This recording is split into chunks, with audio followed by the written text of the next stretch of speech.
Hari-hari berikutnya berjalan cepat, tapi meninggalkan jejak halus di hati Rina. Setelah pertemuan itu, ia mulai menemukan alasan baru untuk tersenyum. Setiap kali ada suara sepeda di depan rumah, jantungnya berdetak sedikit lebih cepat. Berharap itu Bima yang datang lagi. Sementara di bengkel kayu, Bima mulai menerima pesanan-pesanan kecil dari Rina. Kadang ia diminta memperbaiki meja, mengganti engsel lemari, atau memperbaiki kursi taman. Rina selalu punya alasan untuk memanggilnya, dan Bima selalu datang dengan wajah tenang, membawa aroma kayu segar yang entah kenapa membuat rumah itu terasa lebih hidup. Hari itu, Rina sedang duduk di taman belakang, mengenakan gaun biru muda, saat Bima datang membawa lemari kecil yang baru selesai dibuat. Saya buatkan sedikit ukiran di pinggirnya, katanya, supaya lebih indah.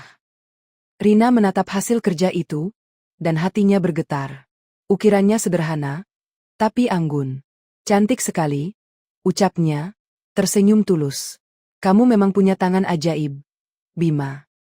Bima tertawa kecil, wajahnya sedikit memerah. Saya cuma belajar dari alam. Alam itu, kalau kita perhatikan, semua bentuknya indah.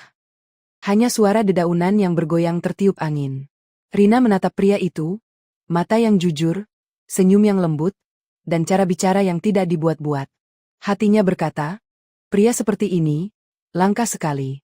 Namun, perasaan yang tumbuh tidak selalu mudah diterima. Suatu malam, Rina duduk di depan cermin, berbicara pada dirinya sendiri.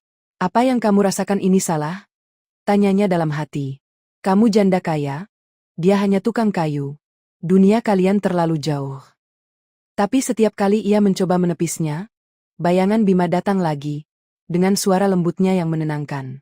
Di sisi lain, Bima juga berjuang dengan pikirannya sendiri. Ia tahu batas dirinya. Dia wanita baik, tapi bukan untukku, gumamnya sambil menatap langit malam. Tapi setiap kali ia mengingat senyum Rina, keyakinan itu goyah. Hingga suatu sore, hujan turun lagi, deras, sama seperti malam pertama mereka bertemu. Rina yang sedang memandangi taman dari balik jendela, tiba-tiba melihat sosok yang berlari menembus hujan membawa payung. Ia datang membawa bingkai foto yang baru selesai diperbaiki, bingkai foto suaminya yang dulu rusak karena jatuh. Saya tahu ini penting untuk ibu, katanya, menyerahkan bingkai itu dengan tangan gemetar karena dingin. Rina menatapnya, air matanya menetes tanpa sadar. Kamu datang di tengah hujan hanya untuk ini. Bima tersenyum kecil. Saya tidak ingin benda yang berharga bagi ibu rusak terlalu lama. Rina memandangi wajahnya lama, lalu berkata pelan, terima kasih, Bima. Kamu tidak tahu betapa berarti ini bagiku. Untuk pertama kalinya, ia menggenggam tangan Bima. Hanya sebentar, tapi cukup lama untuk membuat waktu seolah berhenti. Dan di balik suara hujan yang deras, dua hati yang dulu terpisah oleh dunia yang berbeda mulai berdetak dalam irama yang sama. Pagi itu langit Sukamulia memantulkan warna biru muda yang tenang. Udara beraroma basah sisa hujan malam sebelumnya. Di halaman belakang rumah Rina, daun-daun bergoyang pelan, dan suara ayam tetangga menyatu dengan desir angin. Namun di antara kedamaian itu, ada getar halus yang belum pernah Rina rasakan sebelumnya, sesuatu yang lembut, tapi mengacaukan. Sudah seminggu sejak malam ketika Bima datang di tengah hujan, untuk mengembalikan bingkai foto suaminya. Sejak itu, Rina dan Bima semakin sering bertemu. Tidak lagi hanya karena alasan pekerjaan. Kadang Rina memanggil Bima sekadar untuk memperbaiki hal kecil yang sebenarnya bisa ia lakukan sendiri. Kadang, Bima datang tanpa diminta, membawa bunga liar, atau potongan kayu berbentuk hati yang diukirnya diam-diam di bengkel. Suatu sore, Rina menjemur kain di taman ketika mendengar suara sepeda berhenti di depan rumah. Ia menoleh, dan di sana Bima berdiri, tersenyum sambil membawa sesuatu di tangannya. Saya buatkan bangku taman baru, katanya. Yang lama kayunya sudah lapuk. Rina tersenyum, menatap hasil kerja Bima.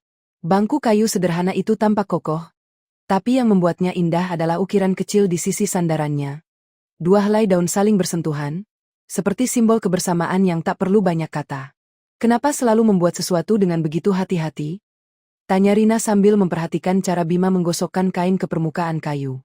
Karena saya percaya, jawab Bima lembut. Setiap benda punya jiwa. Kalau kita memperlakukannya dengan cinta, hasilnya akan lebih indah. Rina terdiam, menatapnya lama. Kata-kata itu menusuk lembut ke dalam dadanya. Bagaimana mungkin seorang pria sederhana bicara tentang cinta dengan cara seindah itu? Mereka duduk di bangku itu, di bawah pohon mangga yang daunnya bergetar pelan diterpa angin sore. Tidak ada banyak kata, hanya kesunyian yang nyaman, jenis keheningan yang membuat hati terasa penuh, bukan kosong.